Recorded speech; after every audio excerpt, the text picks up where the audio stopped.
Ok, então bora lá, gente. Hoje, como eu havia mencionado, nós iremos para o último bloco de conteúdos, né? Vou chamar de bloco de conteúdo por quê? Porque a gente que eu chamei de aula e teve uma que eu tive que fazer em 2 semanas. Então, hoje eu vou chamar desse nosso último bloco de conteúdos. Aqui eu considero que a gente já passou pelos principais elementos da filosofia moderna, ok? Se a gente for observar com cuidado, a gente percebe que não tocamos em conteúdos relativos à ciência moderna, apenas em tópicos muito gerais, quando estávamos falando de teoria do conhecimento. Nós iremos observar que não falamos das questões artísticas, das questões estéticas, que começam na modernidade através de um alemão chamado Baumgarten, e também em Hegel e Kant. Enfim, mas os principais tópicos, aqueles que de fato fundamentam a filosofia moderna, foram abordados nos 3 últimos blocos de conteúdos, que foi sobre epistemologia, filosofia política e as questões éticas. Inclusive, hoje, eu estava me debatendo com ela no Twitter. Não que eu estava debatendo sobre isso, mas eu vi uma história de uma legítima defesa para algum, de um assassinato para outros, em que eu vi, ó, questão super corriqueira que acontece aqui no nosso país e que levanta uma questão ética muito forte dentro das perspectivas modernas. Enfim, então nós já contemplamos os principais blocos. O que resta, então, a falar sobre a modernidade?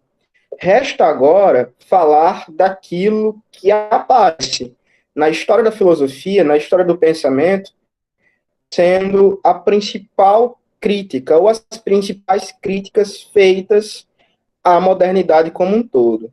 Veja, nós não iremos mencionar críticas a filósofos modernos.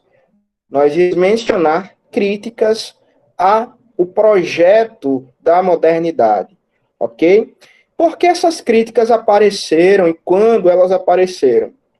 Cronologicamente falando, elas já aparecem para o pensamento filosófico no século XIX, que foi o século dos desdobramentos das principais revoluções modernas, onde se desdobrou, por exemplo, a Revolução Industrial na Inglaterra, com a expansão do mercado mundial também, né, a expansão do capitalismo. Uma questão interessante para ser notada é de como o capitalismo ele tem uma veia universalista, ou seja, ele funciona se expandindo para o resto do mundo. Aí pode até dizer que o capitalismo industrial começou na guerra, mas como ele é um tipo de sistema econômico baseado na troca de mercadorias, ele precisa expandir os mercados. Então, o capitalismo foi o primeiro modo de produção da história que conseguiu se expandir e se universalizar de maneira tão grande, né? A própria história das colonizações da América, da África e da Ásia já são parte da história do capitalismo, né? Essa necessidade de expansão de mercado.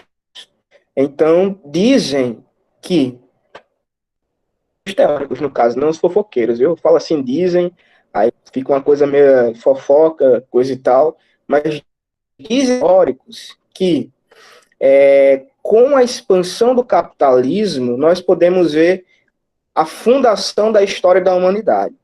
Por quê? Porque veja o seguinte, a gente estuda a história da humanidade lá desde a antiguidade, passando pela Idade Média, a gente vê dados da pré-história, tá aí Bruna que pode falar muito melhor do que eu sobre esse assunto, né? Enfim, quando a gente vai falar do humano de maneira universal e a partir de princípios de igualdade, de liberdade, a gente está falando do humano moderno, do humano que fala a mesma língua econômica do outro humano. E a gente já falamos disso dentro do capitalismo. Então, tudo isso se expressa no desenvolvimento da modernidade, né? Como um projeto de expansão, um projeto de universalização do modo de produção, das maneiras de viver, mas um projeto que se concretiza em parte. Ele não se concretiza ao todo. E as principais crises desse projeto começam a surgir no desenvolvimento do século XIX e o século XX, como vocês já sabem, não é? E sabem muito, foi um século de muitas crises. Ontem eu estava assistindo um filme, eu tentando, né, não consegui terminar. Entre uma das consequências que eu falei da teoria já estarem fracas, no sentido alegórico, obviamente, é que eu perco a concentração muito fácil. E aí eu fico com dificuldade de assistir coisa. Então, não consegui. Mas o filme era sobre a história de Ernest Hemingway. Eu não sei se pronuncia dessa maneira. Devia ter prestado atenção no filme, né, como pronuncia. Foi um dos grandes escritores do século XX, né? Eu só li um livro dele, que é Por que nos Dobram. É muito interessante, um cara que era um escritor nascido natural, mas morou em Cuba e estava em Cuba na época da Revolução Cubana. Enfim, a história começa sendo contada pelo ponto de vista de um jornalista que é um leitor assíduo do Hemingway e acabou tomando as suas obras como sendo a grande influência de sua vida, né? Influência não só no sentido das histórias, mas do próprio modo de escrever, porque ele desejou ser escritor. Quando começa a narrar a história desse jornalista, conta-se que ele foi um órfão, e um órfão muito, como eu posso dizer, em um estilo muito específico, né, em condições muito específicas. Não foi porque os pais falam, ele não foi abandonado, pessoas geralmente fazem condições, né, que é no nascimento, ele foi apenas não, né? Ele foi abandonado já durante, assim, uma fase de desenvolvimento da sua infância em que ele já tinha condições de guardá-los. Foi indo a um comércio, o pai disse que vou, me espere aqui e nunca mais voltou. Sendo que naquela época, na década de 1930, isso era comum nos Estados Unidos por causa da depressão econômica, né? Então, isso é um dos relatos de como o século XX foi um século de crises. E crises desencadeadas justamente pelo mau desenvolvimento do projeto da modernidade. Então, hoje, a nossa intenção é entender o porquê dessas crises, ou como essas crises foram percebidas pelo pensamento filosófico das teorias das ciências humanas. Eu falo a filosofia de maneira geral, mas cito as ciências humanas, porque hoje nós iremos mencionar, por exemplo, autores da antropologia, da sociologia, e utilizar como um grande referencial teórico um autor do campo da psicanálise, que é uma ciência para alguns, ou uma pseudociência para outros, que surge durante a virada do século XIX para o XX, e que, cientificamente, uma psicologia, não é uma filosofia, não é uma ciência social, é um tipo de abordagem do indivíduo. E aí tudo um pouco.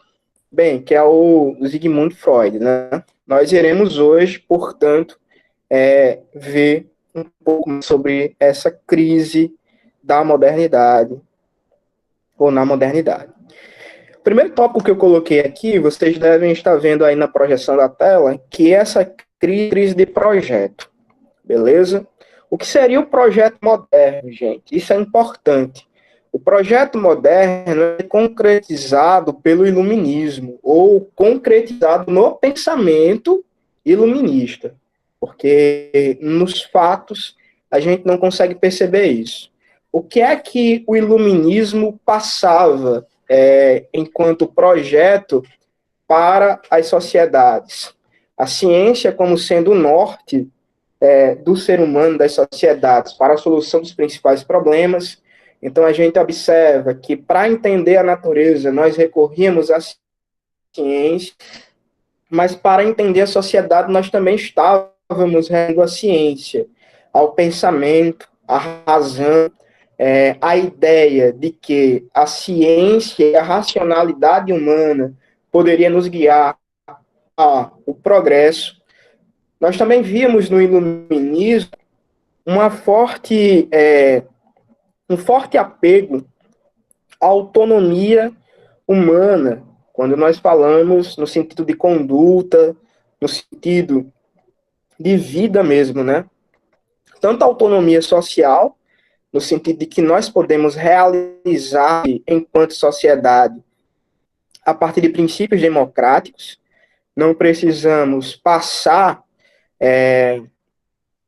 as soluções, digamos assim, ou a habilidade de encontrar soluções para as sociedades a um soberano, a um grupo, ou até mesmo a questões religiosas.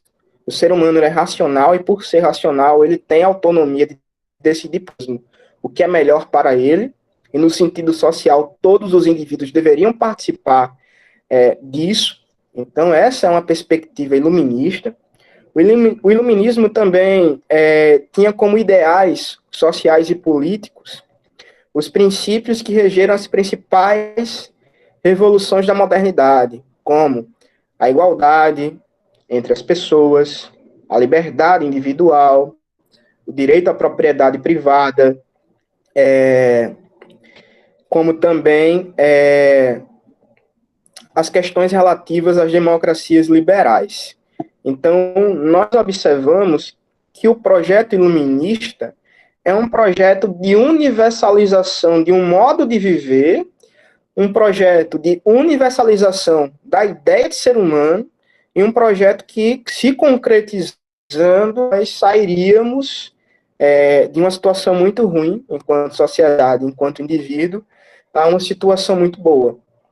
Nós viveríamos em plena liberdade, nós viveríamos em plena igualdade, nós viveríamos enquanto sujeitos autônomos que não são governados por outros, nós conseguimos definir o que é melhor para nós mesmos, somos livres, no fim das contas, e nós alcançaríamos também... Oi. Eu não sei se travou só aqui, mas tem como você repetir a parte que você falou, vivemos como sujeito, acho que você ia falar autônomos, não sei. Autônomos. Travou nessa parte aí. Cortou aí, foi? Cortou no momento que eu estava falando? Foi, autônomos em diante. Pronto.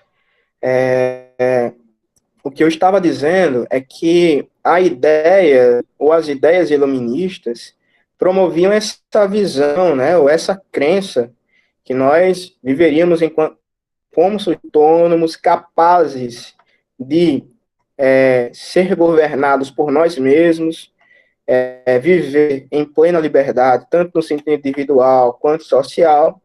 Enfim, a promessa do iluminismo, ou a promessa do projeto moderno, como eu estou chamando aqui, é uma promessa de colocar as sociedades humanas em uma situação parecida com o que o cristianismo fala ser o céu, entendeu? Nós chegaremos à paz. Ou o único texto político que um dos grandes representantes do iluminismo escreveu, né, é a paz perpétua. Diz, olha, o destino da humanidade, nas suas conclusões, né, parafraseando, é uma situação de paz perpétua. Se a gente não observar isso na sociedade enquanto coletividade, organização política, nós iremos observar no cemitério, né? Mas a paz perpétua é inevitável, dizia Kant. Nós nos projetamos para isso. A crença, e eu vou dizer crença no sentido crítico mesmo, a crença da modernidade era que nós iríamos alcançar o progresso como um todo. Se vocês, por exemplo, recorrerem a Auguste Comte, o grande nome do positivismo, lá nos fundamentos da sociologia, ele também dizia isso, olha, nós estamos rumando ao mundo sem mitos, ao mundo no qual o governo da ciência, portanto, dos fatos e da verdade, é um governo inevitável. E nós iremos, então, alcançar uma situação de excelência para a sociedade. Ok? Então, observem. Esse projeto não se concretizou porque quando nós chegamos ao século em que a liberdade estava atrelada ao trabalho assalariado, que também é chamado de trabalho livre, as pessoas se vinham trabalhando por um salário, trabalhando por liberdade, mas em extrema situação de miséria, de pobreza, de adoecimento, tanto físico quanto mental, de mortalidade infantil lá em cima, e não conseguindo realizar o ideal do enriquecimento do trabalho. Então, a Inglaterra, que esteve na vanguarda desse projeto revolucionário, conseguiu uma revolução democrática sem derramamento de sangue, como na França não foi possível, né? Na França houve derramamento de sangue, conseguiu uma revolução industrial, né? Modificou as estruturas da sociedade no sentido econômico e, obviamente, de modo de vida, ela se viu, durante o século XIX, enriquecendo enquanto nação, enquanto o povo, a grande massa, empobrecia, estava na miséria, não alcançava níveis de desenvolvimento humano, nem nada. Por exemplo, Oi. Não, termina seu raciocínio, porque eu acho que vai quebrar o raciocínio. Pode continuar que depois eu pergunto. Perdão. Não, é só fazer um, citar um agora, pode falar. Não é bem uma pergunta, é uma pergunta, mas também uma colocação. É certo dizer que esses princípios da modernidade, os filósofos, sociólogos dessa época, eles abrangiam muito mais, eles englobavam muito mais a realidade da, entre aspas, burguesia, não é? Porque o senhor está falando que o enriquecimento era em detrimento do trabalho das classes mais baixas. Então, as classes mais baixas acreditavam nisso também, por causa do iluminismo, claro, porque eram os ares da época, mas acabava que eles acreditavam, mas ficavam também, de certa forma, meio alienados, achando que aquilo ali também dizia respeito à realidade deles, mas no final das contas não fazia. É certo dizer isso? Sim, eu concordo. Um exagero muito grande. Eu concordo com esse raciocínio, sabe por quê? Porque toda grande revolução, ela precisa ter pessoas sustentando o fundamento daqueles que estão dirigindo a revolução. Então, por exemplo, nós falamos de uma revolução da modernidade, mas nós precisamos também de sustentação das ideias burguesas para essas revoluções. Então, por exemplo, René Descartes. René Descartes era um aristocrata, era um trabalhador. Não, René Descartes foi um grande herdeiro que teve opções de desenvolver um trabalho intelectual sem precisar se preocupar com o que teria na sua mesa no outro dia, entendeu? Então, aquele ideal, digamos assim, proposto de racionalidade, de subjetividade, de compreensão do mundo, era uma preocupação de alguém que tinha condições de se preocupar com aquilo, né? Que tinha condições de desenvolver aquele pensamento. Então, veja, Kant, por exemplo, que foi um dos grandes nomes do iluminismo, ele não era um sujeito rico, mas ele estava em uma sociedade que ainda vivia uma linha tênue entre aquela aristocracia feudal e a passagem para uma aristocracia burguesa. Então, sustentava aquela sociedade, o modo de ver ali, né? uma estrutura burocrática de Estado que conseguia conciliar muito bem os dois. E Kant, enquanto funcionário público, né, que não era muito bem público naquela época, no sentido que nós conhecemos hoje, ele conseguia, mesmo não pertencendo à classe dos industriais ou dos aristocratas, sustentar uma ideia muito próxima da deles, porque ele habitava aquele mundo, né? Ele habitava no mundo que estava se concretizando. Então faz sentido, sim, dizer que o ponto de vista narrado por esses iluministas era o ponto de vista daqueles que estavam tocando a revolução e se beneficiando dela, ok? Por quê, né, também? Porque os outros que não estavam dentro desses que se beneficiavam desse novo momento também não tiveram nem chance de serem ouvidos, né? Isso é um ponto importante de ser dito. Agora, veja, nós não vamos desconsiderar que esses autores apenas apresentaram um ponto de vista em avanços sociais, avanços universais. Proporcionaram sim, tá certo? Eles proporcionaram avanços no sentido filosófico, de compreensão do mundo. Eles tocaram uma perspectiva filosófica que, apesar de ser um ponto de vista, não é um ponto de vista ilusório, é um ponto de vista muito concreto, afinal, essas coisas existiram e existem, mas devem ser olhados com esse olhar crítico, sim, né? A crise da modernidade, como eu coloco assim, apresenta para a gente a necessidade de lançar esse olhar crítico para esses caras. Essa semana me compartilharam um texto que fala sobre um filósofo africano do século XVI que teria desenvolvido ideias próximas ao do iluminismo antes mesmo de John Locke e Immanuel Kant existirem. E aí eu até falo para a pessoa que compartilhou esse texto, né, o seguinte: existem ideias que estão no ar, né? Existem ideias que não são inventadas, mas são percebidas a partir de coisas concretas. Então, por exemplo, a gente nunca pode dizer, quer dizer, a gente pode dizer, né? Nunca é uma palavra muito forte, mas a gente não pode estar ignorando o fato que as ideias de liberdade e de igualdade são boas ideias. O problema é que elas não se concretizaram. Algumas pessoas são mais livres que outras. Algumas são iguais, outras não. Então, por que esses ideais, que na teoria estão funcionando muito bem,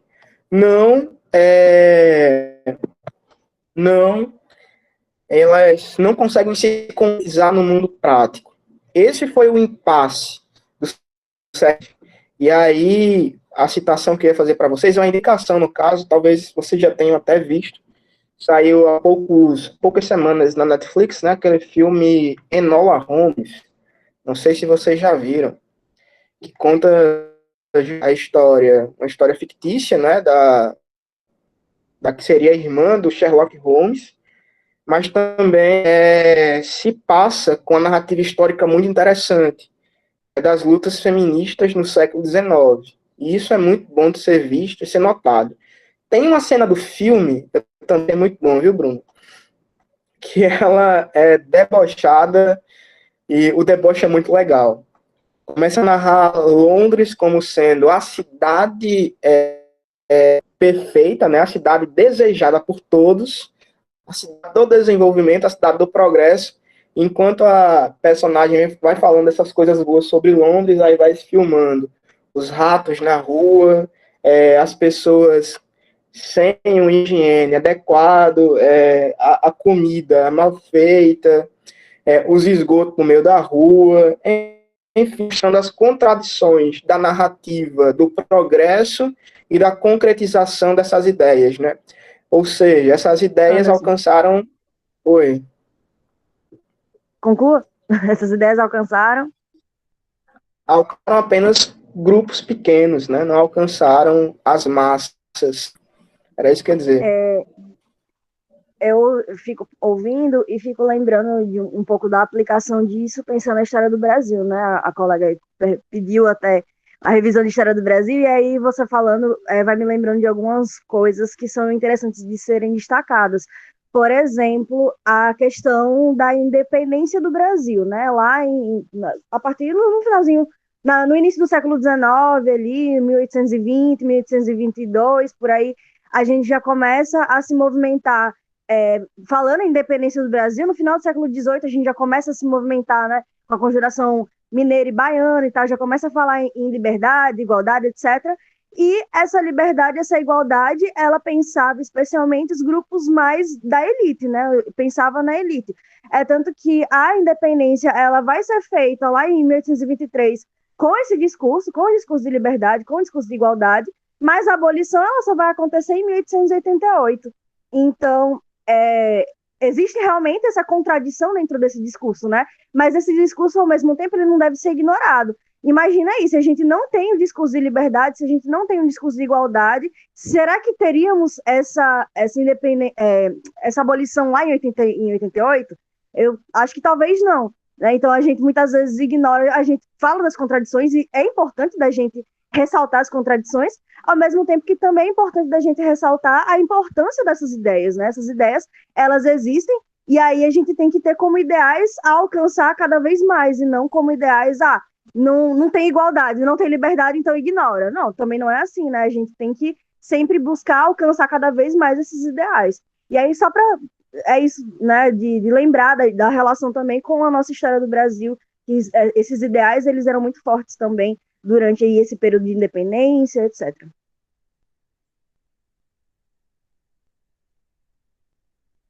Exato. Eu concordo com tudo que vocês estão dizendo, né? A gente tem que identificar as contradições, mas também não ignorar aquilo que é bom, né?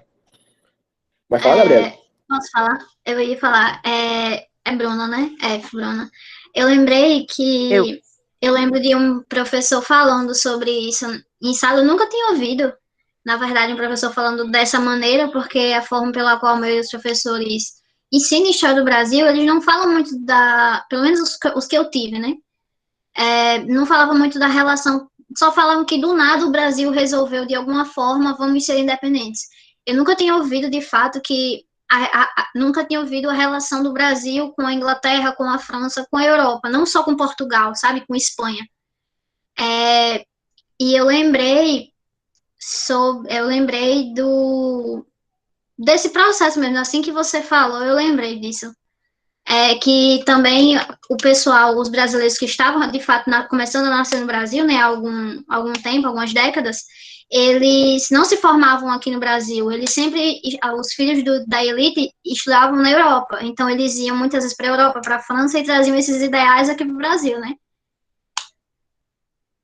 sim, o discurso ele era muito forte na época. Agora, Gabriel, para além dessas ideias de relacionar com as questões internacionais, nós também temos dentro do Brasil uma perspectiva que se chama história social, e ela vai procurar, porque assim, acho que você até comentou no chat alguma coisa sobre isso, você falou das camadas mais pobres não terem participado da independência. Às vezes, o discurso, na verdade, construído pelo Império é de que as camadas mais populares não participaram do processo de dependência. Sendo que, na prática, a gente vai ter um autor chamado João José Reis, por exemplo, que ele vai mostrar que sim, que houve participação popular no processo de dependência. Mas, assim, né, eu não quero tomar tempo de Anderson e tal, a gente pode falar disso um pouco melhor em outras discussões, mas é mais para associar mesmo as questões do discurso com a nossa história do Brasil. Não tomou tempo, não, estava complementando. Estava ficando mais rico o ponto. Bem, agradeço a participação e sintam-se à vontade para participar mais, sempre que acharem necessário. Deixa eu fazer uma pergunta. Quando eu falo, trava para vocês ou fica com aquela voz de robô ou tá dando para ouvir direito? Aqui tá travando um pouco, mas eu não sei se é a minha internet. De vez em quando fica com a vozinha de robô. Mas dá para entender, nada que... Eu tô achando que é a minha internet, porque todo mundo que tá falando no microfone tá dando com essa voz também para mim. Entendeu? Enfim, deixa eu ver se soluciono isso aqui bem rápido.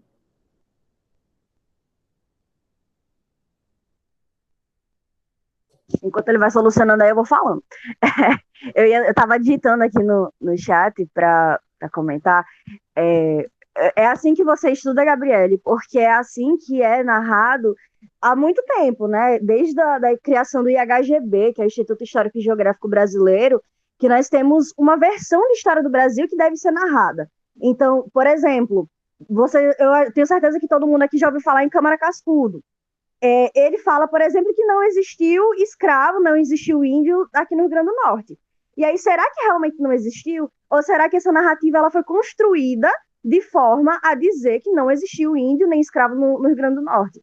Então, assim, essas narrativas de que foi a elite que fez, até aquele quadro de Pedro Américo da independência, de dizer, independência ou morte, que o Dom Pedro I chegou lá na margem do Rio Ipiranga, gritou, etc. Se você analisar o quadro, você percebe que aquele quadro ele representa a visão da elite sobre o processo de dependência. Então, o tempo todo, existe um esforço das elites de construir essa narrativa. E aí, por isso, a importância da história social, né? A gente estuda o discurso da elite, mas a gente também estuda o que a história social está trazendo, o que a história social tem de novidades sobre essas temáticas. E aí, assim, são discussões bem amplas que a gente pode discutir por muitas horas, né? Mas vamos voltar aí para a filosofia, para Anderson concluir as ideias dele. É uma discussão interessante mesmo. Quem sabe a gente faz uma discussão depois de História do Brasil com as perspectivas sociológicas sobre o desenvolvimento da sociedade brasileira, né? Seria interessante também. Eu só preciso me atualizar. Galera, melhorou minha voz? Por enquanto Bastante, tá Anderson. bom, vamos ver falando. Mas acho que tá Melhorou bom. bastante, professor. Beleza, obrigado, viu? Enfim, essa crise apresentada pelo projeto da modernidade, percebida, né, dentro da realidade social, ela foi uma crise também do pensamento. A partir do momento em que os filósofos começam a desenvolver essas teorias como sendo uma leitura fiel da realidade e fazendo um prognóstico do que deveria acontecer, as coisas começam a não acontecer, aí os filósofos precisam olhar para a realidade. O que é que está acontecendo de errado, que aquilo que nós pensávamos que iria acontecer não está acontecendo. Então, veja, nesse momento aparece uma crise no pensamento moderno. Que crise foi essa? É a crise que eu desejo abordar com vocês nos próximos momentos de hoje. Que são, em geral, uma crise da ideia de subjetividade, uma crise da ideia da própria razão humana, ok? Isso é abordado muito forte também dos materiais de ensino médio que chegam para vocês, né? Crise da subjetividade, a crise daquele projeto cartesiano, a razão, no sentido kantiano e hegeliano, parece que a razão não está se dirigindo ao ápice, parece que nós não estamos nos dirigindo para o conhecimento absoluto, e uma crise, sobretudo, de tudo aquilo que sustentava os ideais modernos. O que é que está acontecendo? Será que nós vemos o ser humano de maneira errada? Será que nós precisamos de uma nova abordagem? Então é isso que iremos ver de agora em diante. Como eu falei, né? Aqueles ideais não se concretizaram na sociedade, não se concretizaram na realidade, e as pessoas começaram a identificar contradições, e a partir dessas contradições tentar compreender o que é que estava se passando. De antemão, gente, esse incômodo, ele continuou sendo sentido no século XX, continua sendo sentido hoje, no século XXI, e continua sendo motivo dos nossos principais debates. Hoje, por exemplo, nós temos dentro geografia política, né? Esse termo é para que a gente muito forte entre conservadores e entre progressistas. Nesse meio termo, existem os liberais. Tá travando para todo mundo ou só para Bruno?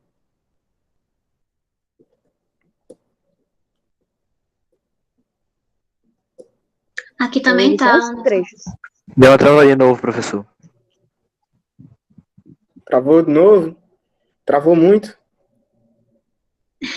Agora não, mas você estava falando sim. Que estava falando sobre as discussões aqui no Brasil, conservador, e pronto, aí só escutei isso. É a Brisanete que tá brisando por aqui, sabe? Aí fica assim. E aí o que é que acontece, gente? Olha só. O que eu estava querendo dizer é o seguinte, que hoje nós vemos um debate muito grande entre conservadores de um lado e progressistas de outro. E no meio termo entre os dois, nós vemos os liberais. Por quê? Porque existem aqueles que se dizem conservadores, mas liberais na economia. E existem os liberais clássicos, que eles estão próximos dos conservadores no sentido econômico, mas distante dos conservadores no quesito social. E aí o que é que acontece?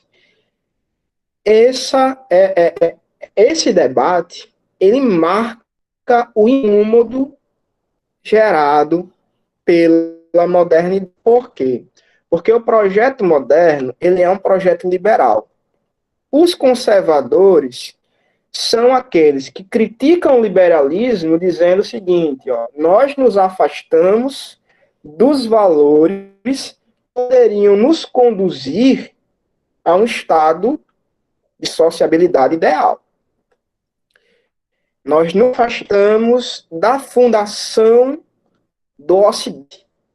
Nós nos afastamos de Platão, nós nos afastamos de Cristo, nós nos afastamos dos valores que, se concretizados, nos levariam a essa sociedade ideal. Enquanto os progressistas são aqueles que dizem esses valores são a culpa, tá certo? De nós não estarmos, né, em uma sociedade ideal. Nós precisamos rever muita coisa para que a gente avance socialmente e que a gente consiga alcançar uma sociedade mais humana. Então, veja, nós temos, num sentido bem genérico, viu, gente, que eu estou abordando a palavra conservador e progressista, muito genérico mesmo. Mas nós temos aqueles nostálgicos pelo passado, nós temos aqueles que esperam um futuro melhor, e nós temos os que tentam resolver o agora. Os que tentam resolver o agora, eles, em geral, têm mais poder. Né? Por quê? Porque aqueles que se beneficiaram do mundo como ele está e tentam resolver os impasses para que não percam as partes boas, né, os seus benefícios. Eles tentam resolver o que está errado para que também não abandonem os benefícios que conseguiram durante esse tempo. Eu coloquei só duas perspectivas, só para fazer citação mesmo, que eu não vou abordar. Do Habermas, um neokantiano, neo-hegeliano, pertencente à última fase da Escola de Frankfurt, que tenta entender justamente por que o projeto da modernidade não deu certo. E aí ele fala de uma mudança, né, que deveria se impor a ideia de razão, fala de um certo aplicativo, uma comunicação coletiva, enfim, coisas desse tipo, para dizer o seguinte, que a modernidade é um projeto inacabado. Nós precisamos continuar desenvolvendo os bons ideais da modernidade, colocando elementos que ainda não foram colocados. Mas aí tem um antropólogo mais recente, que também está vivo, o Habermas está vivo, já com quase 100 anos de idade, ou ultrapassou os 100, não sei. Mas tem um antropólogo que está vivo, em plena atividade, que é o Bruno Latour. E ele falou o seguinte, né, o Bruno Latour, ou a gente pode concluir o que ele falou, de que a modernidade é um projeto. Por quê?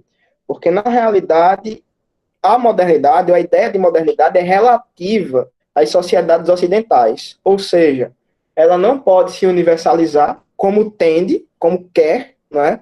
Não pode atingir a todos, e não podendo atingir a todos, ela nunca aconteceu de fato, e nunca vai acontecer.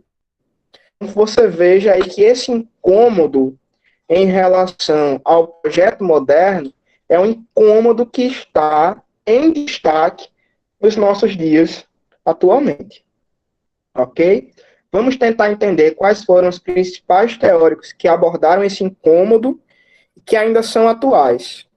Eu coloquei 3 aqui, que foi o Marx, o Nietzsche e o Freud. O Marx seria aquele que tenta projetar um futuro melhor, enquanto o Nietzsche é o nostálgico pelo passado.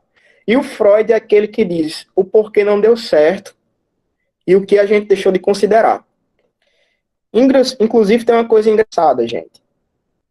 Vocês observem que há uma discrepância muito entre Marx e Nietzsche, né? Enquanto Marx quer um futuro, o Nietzsche diz que a gente abandonou o bom e precisa regressar, e o Freud não se identifica exatamente com nenhum dos dois. Há uma coisa interessante porque, olhando as obras, a do Freud se aproxima muito da obra do Nietzsche. Só que o Freud ele é muito apropriado por discípulos de Marx. Então a gente observa no desenvolvimento do século XX muitos marxistas se aproximando da psicanálise para tentar entender a conduta humana, sendo que Freud parece muito mais com Nietzsche, que é um conservador, do que com um revolucionário. Isso é uma coisa interessante de ser notada. Enfim, vamos tentar entender essas críticas a partir desse momento, demonstrando por que aquilo que aparece como ideal moderno, na realidade, é um ideal do momento e foi um ideal ilusório, tanto na palavra dos conservadores quanto na palavra dos mais progressistas. Ok? Bem, Marx foi o grande fundador do materialismo histórico dialético, como vocês conhecem, não é reconhecido como uma das grandes referências dos pensamentos revolucionários do século XX, não do século XIX. Foi a grande influência da Revolução Russa, a grande influência da Revolução Cubana, de revoluções que aconteceram no norte da África, como na Argélia, revoluções como aconteceram também na Ásia, como a Revolução Chinesa, Revolução Vietnamita. Enfim, foi um cara que a sua teoria teve desdobramentos práticos muito fortes. Se essas revoluções surtiram bom efeito ou não, aí é outra discussão. Mas que elas aconteceram. Influenciaram as nossas vidas, influenciaram. Portanto, ainda parece ser relevante tentar entender o pensamento desse cara e as consequências disso, ok? Agora, enquanto um crítico da modernidade, o que é que a gente pode entender dentro do pensamento de Marx, dentro da obra de Marx, né? E aí vem algumas coisas interessantes para serem notadas. Deixa eu fazer só um adendo. Uma das últimas biografias do Marx que foram lançadas, ela foi lançada na Europa e no Brasil simultaneamente por um alemão, um cara que hoje em dia merece destaque. Ele é um dos coordenadores do grupo, né, que tenta catalogar a obra do autor, o Instituto Marx e Engels, lá na Alemanha. Eles pegam cartas, textos que foram escritos, mas não chegaram a ser publicados, e catalogam tudo para dizer tudo que o cara escreveu e como ele desenvolveu seu pensamento. Enfim, é um cara que tem propriedade muito grande para falar da biografia do Marx, porque conhece ele tanto no sentido pessoal quanto no sentido teórico. E o título que ele deu à biografia é muito engraçado, porque ele colocou assim: Karl Marx e o desenvolvimento da sociedade moderna. E a gente pode entender o seguinte: eu chego aqui para dizer que Marx está criticando a filosofia moderna e ultrapassou ela. Aí o cara que escreve uma biografia sobre ele está dizendo que Marx veio no início da sociedade moderna. Por que início, gente? Porque, vejam, parte justamente daquela perspectiva que os ideais do pensamento moderno eram ideais burgueses.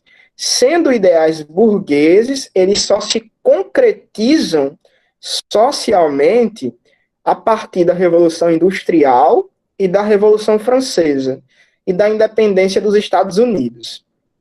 Portanto, a modernidade que a gente lê como tendo iniciado no século XVI, né, 15, 16, e tendo terminado no XIX, na realidade, teria começado, de fato, no século XIX, que é o século no qual as ideias da classe revolucionária moderna, que é a classe burguesa, teriam alcançado a concretude.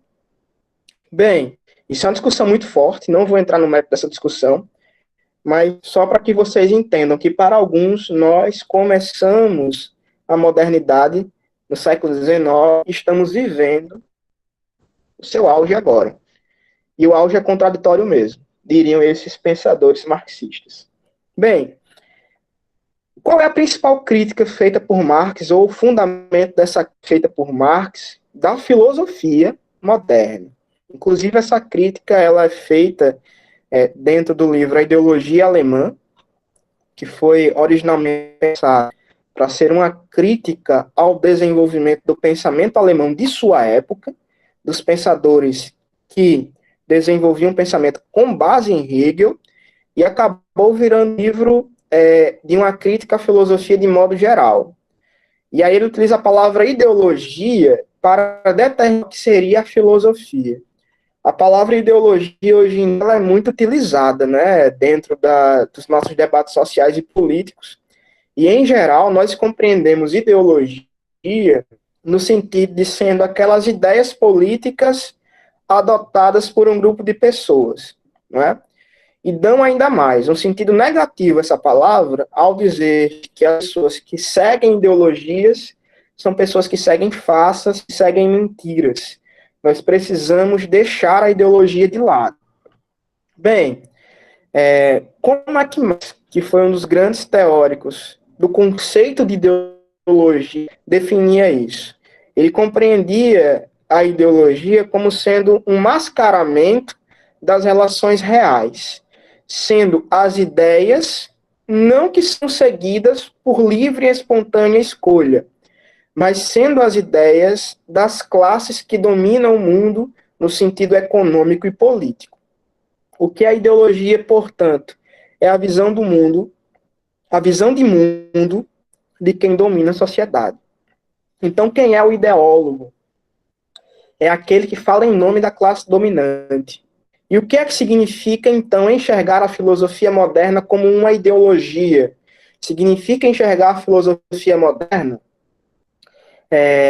como sendo a teórica daqueles que dominam o mundo no sentido político e econômico. Essa foi a leitura de Marx da filosofia moderna, de maneira geral, e beirando até a vulgaridade, viu, gente? Para estudar mais a fundo, a gente percebe que tem muita coisa em jogo.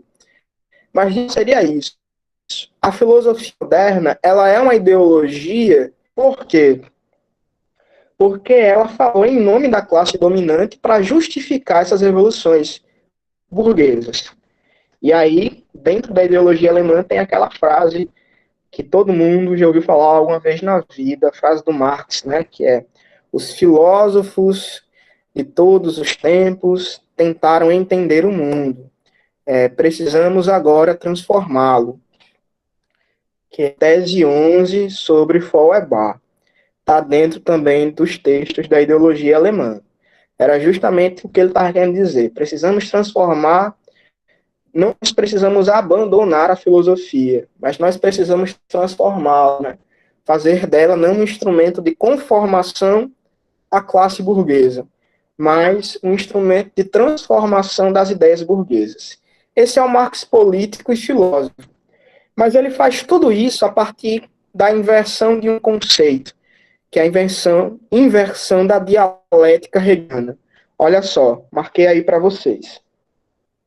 O que é a dialética hegeliana? A dialética hegeliana é um método de Hegel que, segundo ele, havia sido extraído das próprias relações reais. Hegel disse: olha, eu não inventei um método para tentar entender a realidade. Eu extraí da própria realidade o modo como ela deve ser lida. Então, eu me aproximei dos fatos. E a dialética, segundo Hegel, é o modo como a própria realidade se move. Ela se move como? A partir de contradições que se expõem em crises, tanto no sentido natural quanto no sentido social, Quando eu falo natural, é de natureza orgânica, quanto no sentido social. E essas crises que revelam contradições, elas nos alertam para a necessidade de superar o momento atual. Beleza?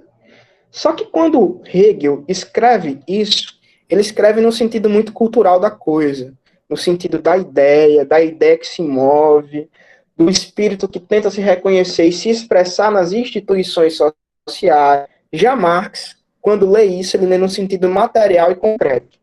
Então, ele mesmo coloca, né, lá no Capital, que ele pegou a dialética de Hegel, que, segundo ele, estava de cabeça para baixo, e colocou de cabeça para cima. O que é que significa dizer isso? Ele disse, olha, eu deixei o idealismo hegeliano de lado, colocando os aspectos materiais das coisas. Essas contradições, que Hegel bem entendeu que são históricas, elas não são históricas no sentido do pensamento. Não é que nós estávamos entendendo o mundo de uma maneira e precisamos entender o mundo melhor. Elas são contraditórias porque se expressam dentro de contradições sociais a partir daquilo que ele veio chamar de luta de classes. Ou seja, o que é o ser humano? E aí surge a visão do materialismo histórico dialético, que é uma visão mais geral sobre o ser humano e sobre a realidade. O que é o ser humano? É um ser natural, físico, que tem na sua própria fruição de vida a necessidade de existir. E essa necessidade de existir é expressa dentro do nosso apego ao trabalho. Não é nem apego no sentido de que nós gostamos, mas da necessidade de criar meios para possibilitar a nossa existência.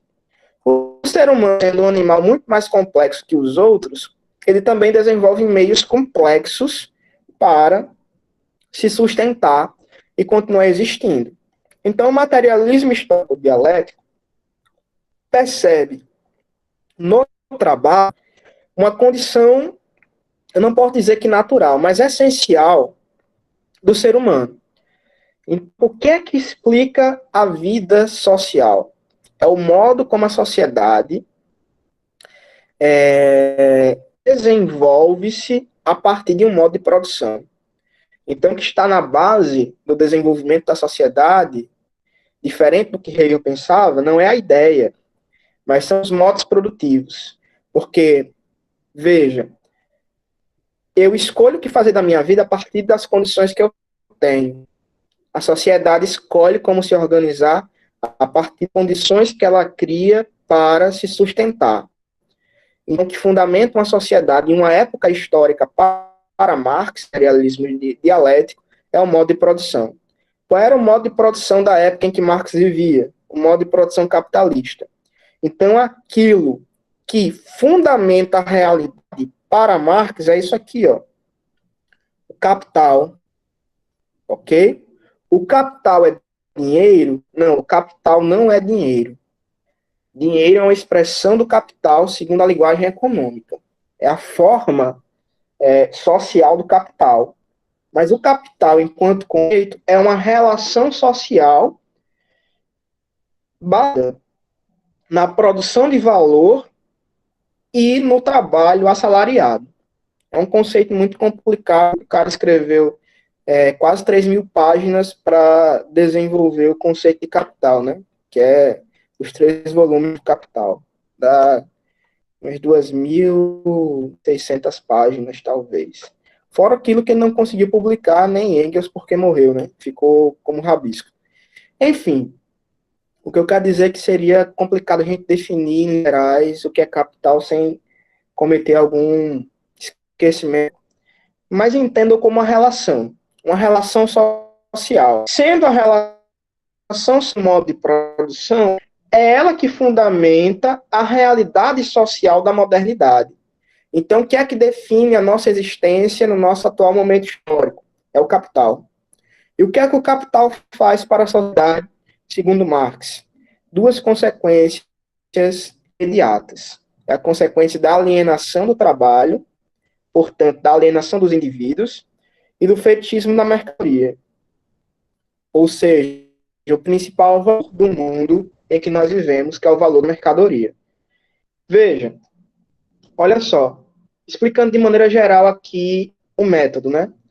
Existe uma infraestrutura, que é aquilo que define a organização social, que nesse sentido é um modo de produção, como a gente se organiza para sobreviver, acorda para tentar sobreviver, ok?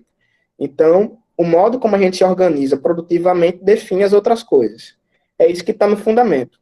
E o que está na superestrutura, que são as ideias morais, as ideias políticas, as ideias jurídicas, enfim, todo o resto, está lá para sustentar esse modo de produção que existe de fato. Então, as nossas ideias, as nossas ideologias no sentido comum, são ideologias inventadas para sustentar esse mundo. Esse mundo baseado no modo de produção capitalista, diria Marx. As consequências básicas para o trabalho, que é a maior parte da população, a alienação. O que significa alienação? Significa estar alheio, ok? Ou ser alheio. Então, a gente pode compreender, eu sou o meu, não sou livre, né? O ideal de liberdade moderna, o indivíduo é livre, sou o meu, mas boa parte do meu dia eu passo sendo dos outros, ou seja, sendo alheio, sendo de outro, estando vivendo não para mim, mas para os outros. É isso que eu faço quando eu trabalho. Eu deixo de viver para mim e para viver para os outros. Essa condição é natural, essa condição é histórica, porque em outros momentos históricos o meu trabalho gerava frutos para mim, enquanto nesse momento histórico o meu trabalho gera fruto para os outros. Então está todo mundo alienado ao processo produtivo. Todo mundo está produzindo valores para os outros e não para si mesmo. Obviamente é uma relação dialética, né? A gente sobrevive dentro disso, então enquanto os outros criam valores para nós, nós estamos também sobrevivendo dentro dessa troca. Acontece que isso acaba redundando em coisas ruins para as pessoas, né? É muito ruim você viver a sua vida se dedicando aos outros e não aos próprios desejos. Como é que isso pode ser realizado? A gente não sabe, nem mais tentar entender como isso poderia ser solucionado. E a outra questão básica é do fetichismo na mercadoria. O que é fetichismo na mercadoria? É a percepção de que a nossa sociedade se fundamenta a partir de um valor primário. E esse valor primário é o valor da liberdade, não é o valor da igualdade e não é a ação da vida humana, mas é o valor da mercadoria. As nossas atividades políticas, industriais, jurídicas, se fundamentam na proteção do indivíduo enquanto consumidor e do indivíduo empreendedor, e não dele como ser humano. Ou seja, o que é que se sobrepõe a todas as relações? São as relações de mercado. Nós não trabalhamos para simplesmente viver bem. Nós trabalhamos para ter dinheiro e comprar mercadoria. Então, a mercadoria não existe para que ela satisfaça as nossas necessidades. Nós que satisfazemos as necessidades das mercadorias. Então, é aquilo, né? A mercadoria não existe para o ser humano. O ser humano, no atual momento histórico, existe em função da mercadoria. Eu sou, para os outros, um produto ou um consumidor. Eu não sou um ser humano.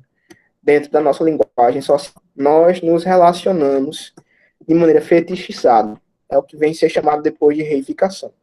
Então, o projeto moderno não se concluiu, porque o que está em destaque no nosso mundo não são as ideias de valorização do ser humano, mas a proteção à propriedade privada e à mercadoria. Essa é a percepção do Marx, ok?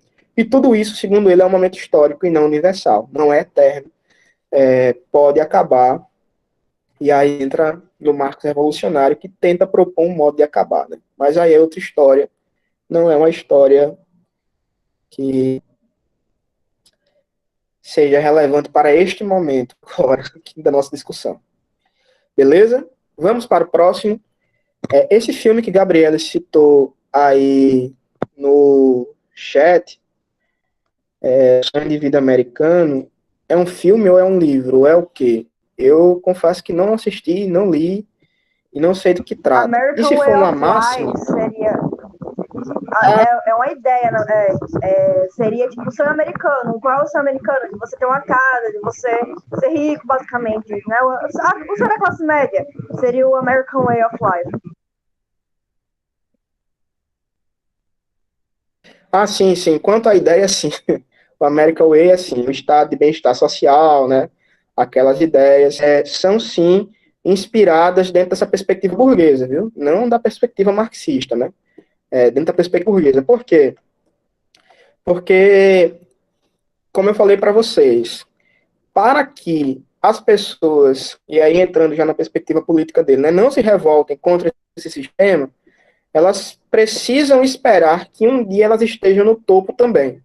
Precisam esperar que um dia se beneficiem disso.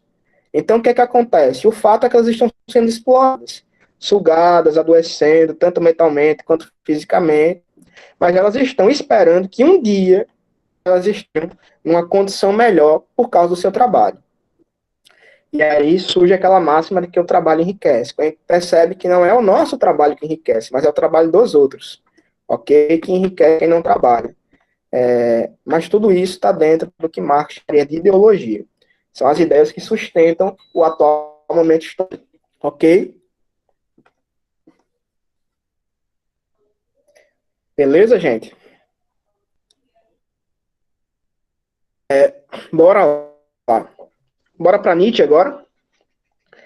Então, olha só, primeiro ponto aí, né? Nietzsche foi um cara que ele tem uma história de vida bem interessante, né? Não sei se vocês já ouviram falar dele, mas ele foi não foi exatamente um aristocrata, foi um cara até que sofreu durante a vida, mas ele acabou reproduzindo ideais aristocratas muito comuns para a sua época. Inclusive ideais machistas, elitistas, enfim, de várias coisas estranhas para aquele momento, ok? É até engraçado que hoje em dia muita esquerda no Brasil lê Nietzsche, quando politicamente falando esse cara era totalmente o oposto daquilo que essas pessoas de esquerda acreditam, né?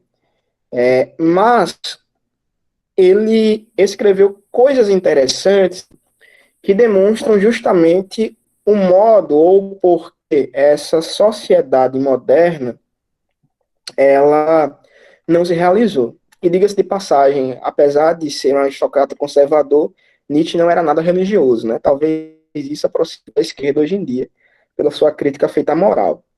Mas vamos lá. Dentro daqueles que eu falei que são mais nostálgicos pelo passado, está aqui o Nietzsche, beleza? Um crítico da ideia de civilização. E o que é a ideia de civilização nesse sentido aqui, nesse contexto?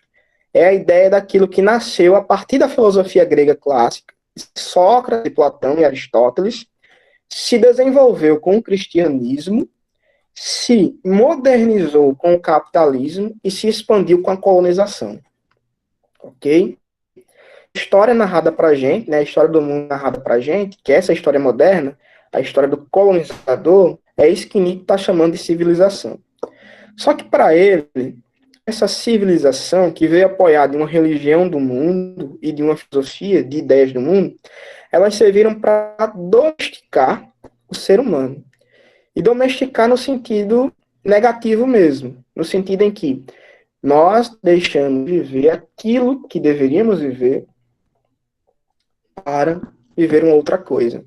Vocês veem como isso demonstra também esse incômodo parecido com o do materialismo histórico dialético, né?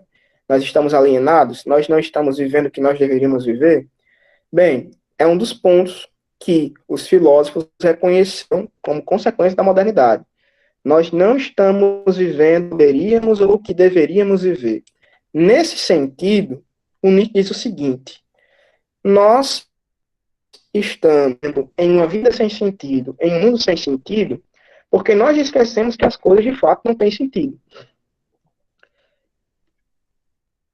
Aí chamou vista, né? O limite seria aquela perspectiva teórica que justamente, né, aponta a perca do sentido das coisas. A vida não tem sentido, a sociedade não tem sentido, nada faz sentido. E agora? Só que veja, todo mundo morrer. E aí o que é que acontece? A crítica do Nietzsche é o seguinte: não é porque as coisas não têm sentido que nós devemos abandonar a vida, mas entender que nós, tanto individualmente quanto socialmente, somos os autores dos sentidos das coisas. Isso significa que nada é eterno.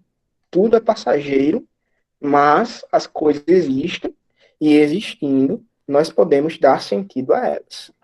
Ok? E ele diz o seguinte: o que funda o sentido das coisas, ou o que funda a realidade que os filósofos tentaram entender, é um instrumento que faz parte da natureza humana, que é a linguagem.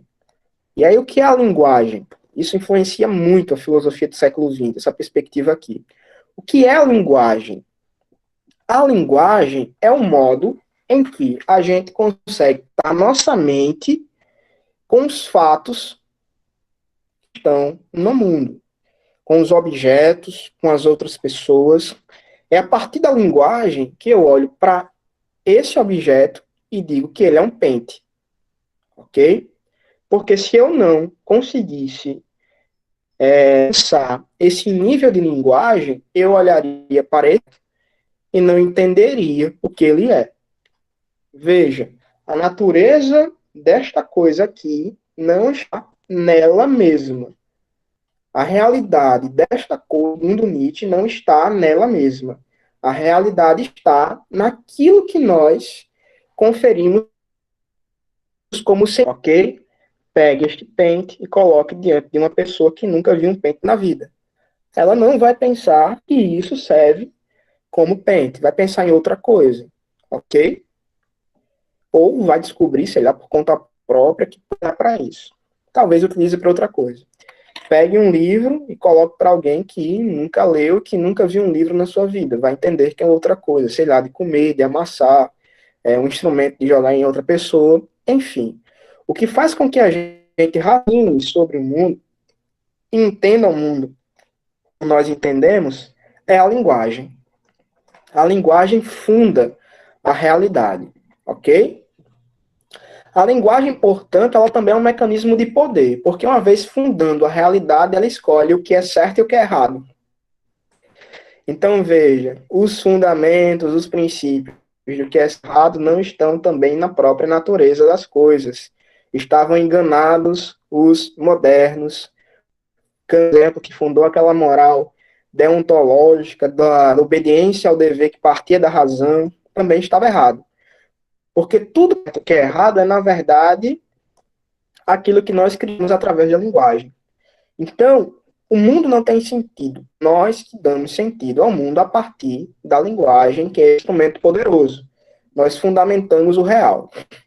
O real, fundado na linguagem, ele é, para Nietzsche, moralizante e limitante. Ok? Uma coisa que eu sempre ouvi de um professor meu, que ele diz o seguinte: não existe nada mais moralizante no mundo do que a fofoca.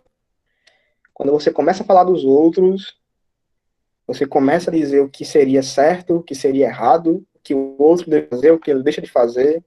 Então, a fofoca cria a moral para esse professor. Eu acho interessante essa perspectiva.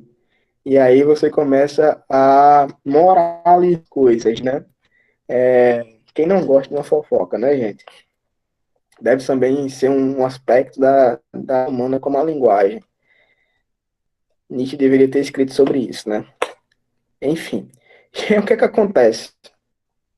Sendo o real fundado na linguagem limitante, ele serve para os fracos, né? Como Nietzsche escreveu, a moral dos fracos e a dos fortes. A moral dos fracos é aquela que limita as pessoas e a ação delas, elas deixam de viver o que queriam viver para se prender a uma moral inventada e sem sentido. E existe a moral dos fortes, que é aquele que compreendem de maneira positiva, ou seja, cria-se princípios de sociabilidade que não limite o indivíduo, que não leve a um estado de vida ruim, ok? E aí a gente tenta dizer o que é que nos levou a um estado de coisas que nos permite valorizar a moral dos fracos e desvalorizar a moral dos fortes. O que é que nos levou a viver em um estado de coisas em que as pessoas dominam, moralizando, colocando culpa, medo, outras coisas nos indivíduos, para e a gente entendeu. Foi a filosofia grega e a religião cristã que nos levou a esse patamar. A partir do momento em que Platão quis entender e dizer que conheceu a verdade absoluta, a partir do momento em que o cristianismo se apropriou disso e falou da verdade absoluta, tudo desandou, diria Nietzsche, ok?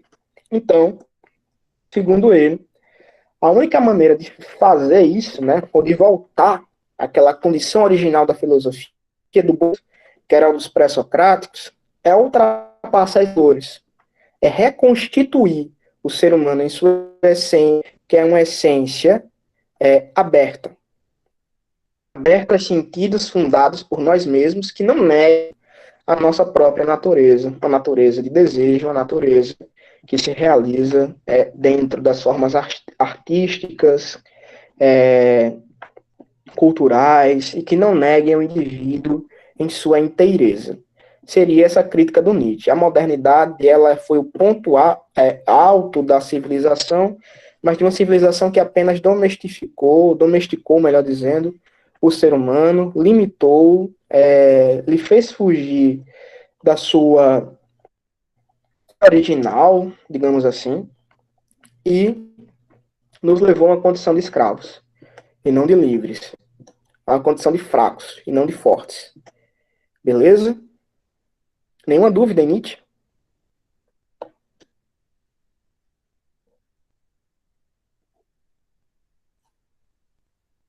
Tudo certo?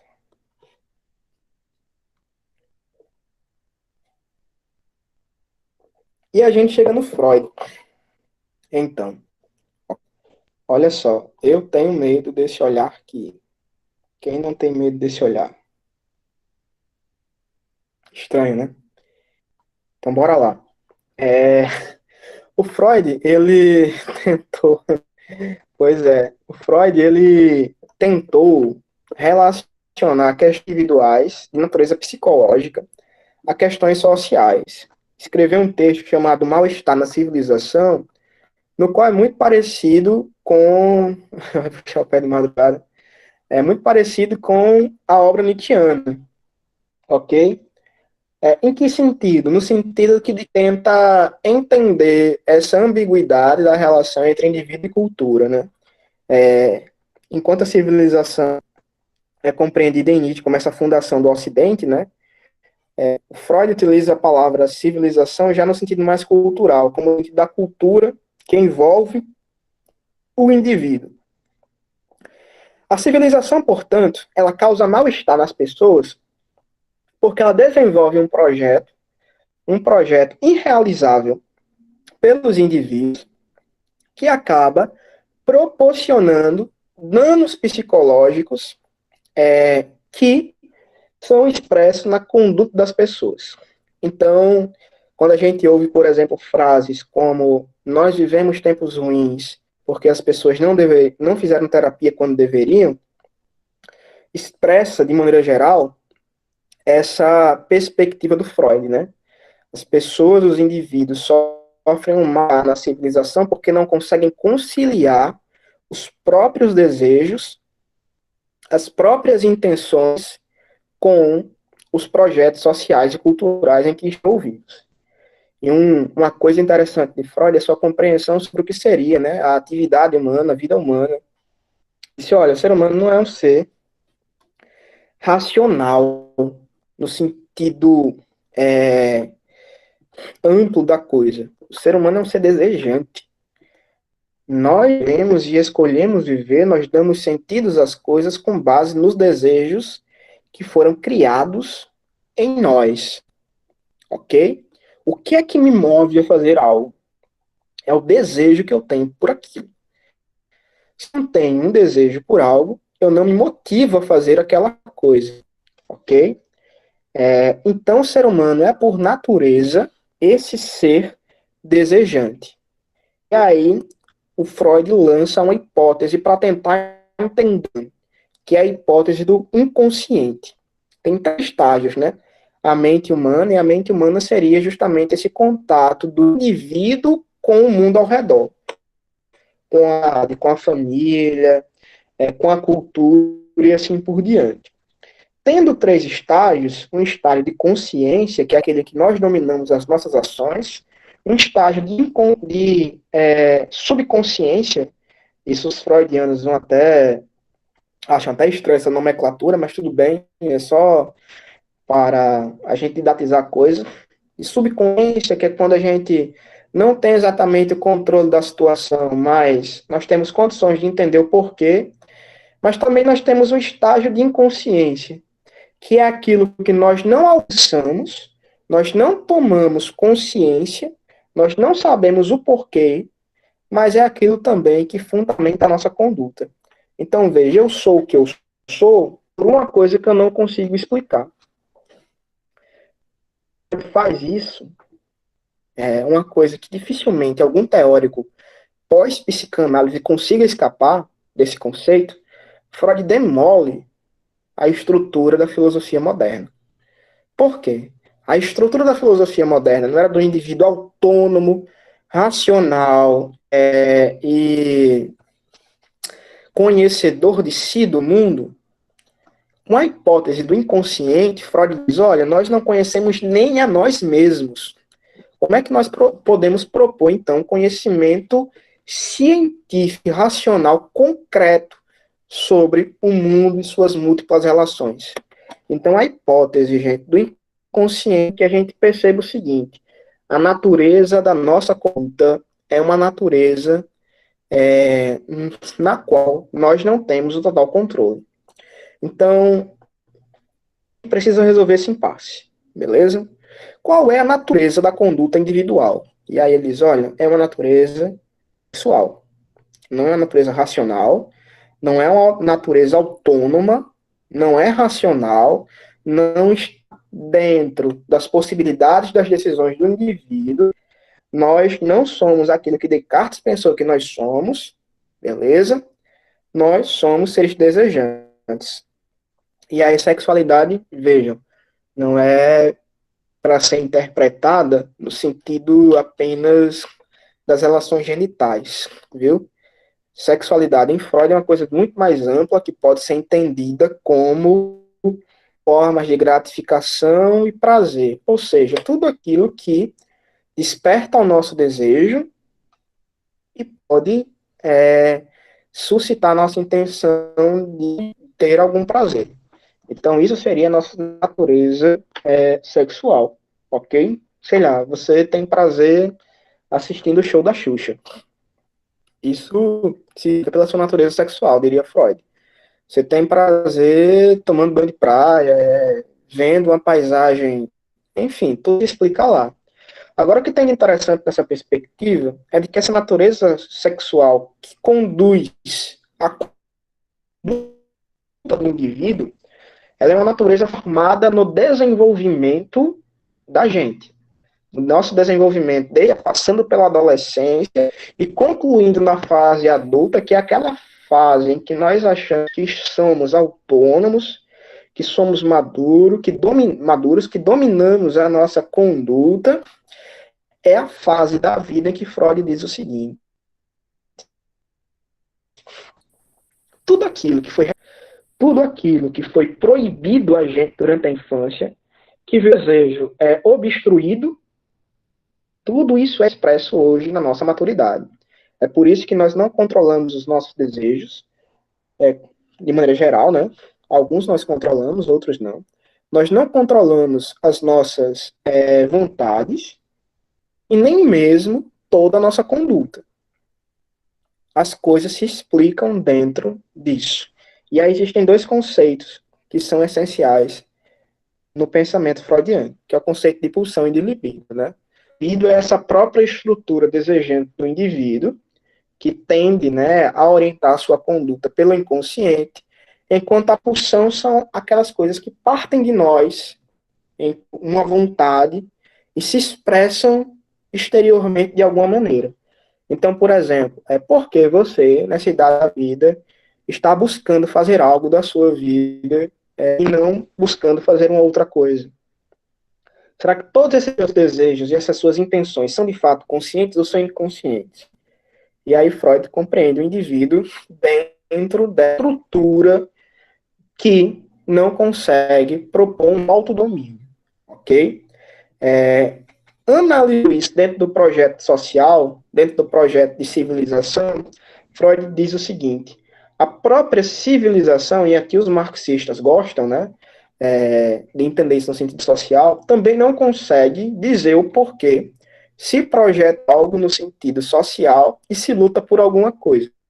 Pessoas estariam imbuídas, né, nesses desejos reprimidos, negando as próprias vontades, ou sendo negadas, sendo destruídas.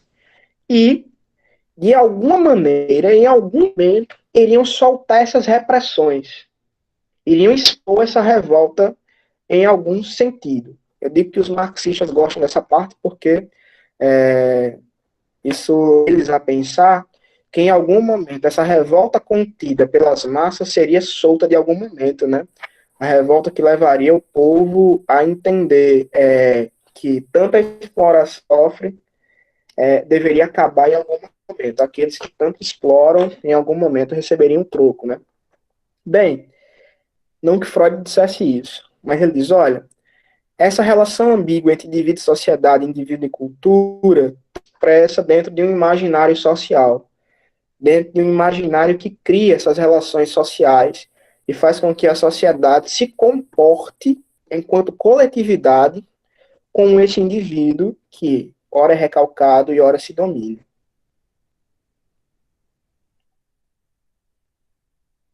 A gente tira então da psique. Nós controlamos todas as nossas ações, não somos racionais, nós não somos sujeito cartesiano e nós não conhecemos tudo. Existem muitas coisas ocultas em nós que nós não conseguimos entender. Obviamente, ele iria propor um processo terapêutico, né? Um processo que iria identificar as repressões individuais e libertar a pessoa de todo dos seus próprios fantasmas. Mas o fato é que todo mundo passa por esses estágios traumáticos do desenvolvimento e acabam interiorizando coisas que nem percebem. Ok? Tendo a possibilidade de serem 100% autônomas, 100% senhoras de si mesmo. Ok? Alguma dúvida, gente?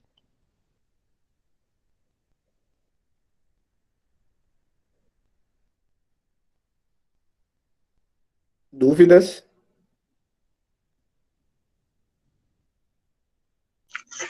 Tudo ok, professor. Não?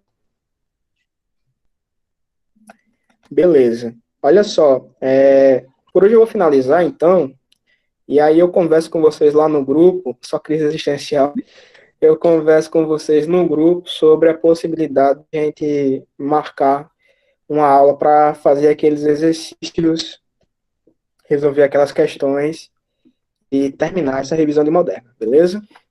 Ok? Então, é isso. Foi gratificante estar com vocês. E qualquer coisa, entre em contato. Como eu pedi lá, tem um feedback, pode ser pessoalmente, pode ser no privado, pode ser em grupo, pode ser Instagram, mas me digam o que acharam, o que acham que pode melhorar. E assim por diante. Vai ser importante para mim também, né? Ok? Enfim, agradeço e estamos finalizando esse encontro de hoje. Obrigado, Bruno, mais uma vez, por ter gravado. E certo, gente?